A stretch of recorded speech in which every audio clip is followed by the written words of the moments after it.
பிஸ்மில்லாஹ் ரஹ்மான் ரஹீம். கண்ணியமிக்க சகோதர சகோதரிகளே, அல்லாஹின் நல்லடியார்களே, அஸ்ஸலாமு அலைக்கும் வரஹ்மத்துல்லாஹி வபரகாத்துஹு. அல்ஹம்துலில்லாஹ். அல்லாஹும்ம ஸல்லி அலா முஹம்மதின் வஅலா ஆலி முஹம்மதின் வபாரிக் வஸல்லிம். இன்னைக்கு நம்ம பாத்தீங்கன்னா ஒரு சிறப்புக்குரிய சூறாவை பத்தி பார்க்க போறோம். இந்த சூறாவை யார் தஹஜ்ஜுடைய நேரத்துல ஓதிட்டு இந்த ஒரு திக்ரை 100 முறை ஓதுறாங்களோ அவர்கள் கேட்பது விடிந்த உடனே கிடைத்திரும்னு சொல்லலாம். ஏன்னா அவ்வளவு சிறப்புக்குரிய அமலாக இது இருக்குது. நமக்கு அலம் தர கைஃப சூறாவை பத்தி நம்ம கேள்விப்பட்டிருப்போம். சூரா ஃபீல் அப்படிங்கிறது ஏனை படையை பத்தியும் ஆப்ரஹாம் மன்னனை பத்தியும் வந்திருக்கோம். ஆனா அந்த சூறா ஓதுனா நம்முடைய தேவைகள் நிறைவேறும் அப்படிங்கிறது யாருக்கும் தெரியாது. ஆனா அல்லாஹ் அந்த சூறாவை என்ன பண்றான், அவருடைய வல்லமையை பறைசாட்டுவதற்காகவே இறக்கியிருக்கான். சூரா ஃபீல் அப்படிங்கிறது அப்ப நடந்த நபி ஸல்லல்லாஹு அலைஹி வஸல்லம் அவர்கள் பிறப்பதற்கு முன்னாடி நடந்த ஒரு நிகழ்வு. அப்ப காபாவை இடிப்பதற்காக ஆப்ரஹாம் மன்னன் என்ன பண்றான், ஏனை படைகளை கூட்டிட்டு வரான்.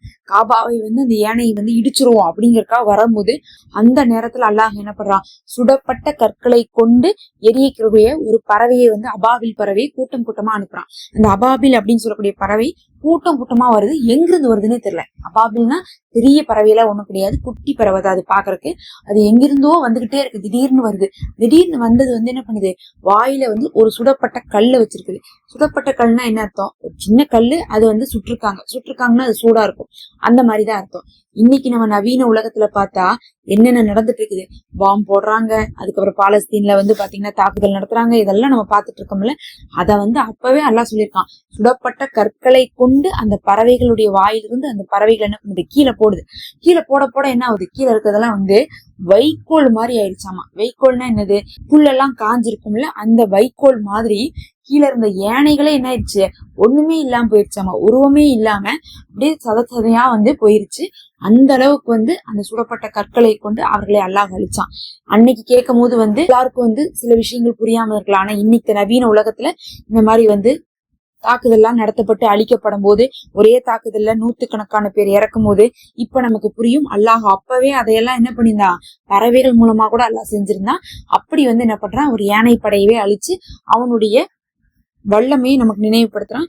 யாரும் அல்லாஹை மிஞ்சி எதுவுமே செஞ்சிட முடியாது, எல்லாமே அல்லாஹுடைய கண்ட்ரோல்ல தான் இருக்குது அப்படிங்கறதை காட்டக்கூடிய சூறா.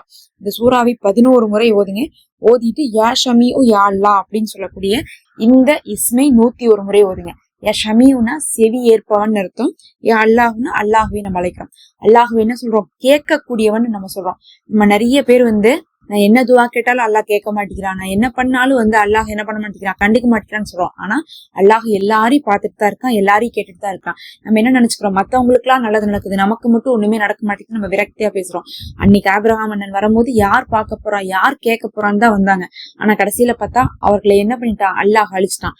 இந்த இடத்துல நம்ம யா சமீகுன்னு சொல்லும் போது அல்லாஹ் நம்மளை கேட்டுக்கொண்டுதான் இருக்கிறான், அவன் பார்த்து கொண்டுதான் இருக்கான், என்னுடைய தேவைகளை அவன் நிறைவேற்றுவான்னு அர்த்தம். அதனால யா சமீகு யா அல்லாஹு அப்படிங்கக்கூடிய இந்த வார்த்தையை 101 முறை ஓதிக்குங்க. முதல்ல அந்த சூறாவை 11 முறை ஓதிட்டு இதை ஓதுங்க. சூறா 11 முறை, இது 101 முறை ஓதி முடிச்சுட்டு துவா கேங்க. உங்க துவா கபூலாக்கப்படும். தஹஜ்ஜத் நேரம் அப்படிங்கிறது ரொம்ப சிறப்புக்குரிய நேரம். அதுவும் ரமலான்ல தஹஜ்ஜத் நேரம் கிடைக்கிறது ரொம்ப ஈஸி. எல்லா நாளுமே உங்களுக்கு தஹஜ்ஜத்துக்கு தான் நீங்க எந்திரிப்பீங்க, தஹஜ்ஜத்துல தான் நீங்க சாப்பிடுவீங்க. சஹர் பாத்தீங்கன்னா நம்ம தஹஜ்ஜத் நேரத்தை தான் பயன்படுத்திட்டு இருக்கோம். அதனால அந்த நேரத்துல ஒரு 2 ரக்காய் தொழுகிறது அப்படிங்கிறது பழக்கமாக்குங்க.